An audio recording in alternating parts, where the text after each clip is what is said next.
At nakapunta kami dito sa area, napakahirap ng ano, sa video. Kasi yung tinutungtungan ko, napakadelikado. Ngayon na kasi ako nung nakaraan, yung ano, nadali yung cellphone ko, nahulog sa tubig, kaya hindi na lang ako nag-video. Ano na lang. Ito, salamat pala sa ano. Ito yung biyaya na kuha namin ngayong 10 piraso. Dami nito oh. Ito pang huli na ko. Yan. 10 piraso mga kanter ang nadali namin. Salamat sa ano, sa biyaya na binigay sa amin ngayong hapon. Kahit tanghali na kami nakapunta dito, at least may nadali. Oh, ito. Maraming salamat pala sa mga ano, sa mga sumuporta sa akin, lalo na sa mga followers at saka viewers.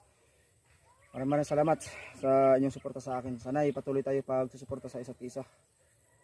Thank you.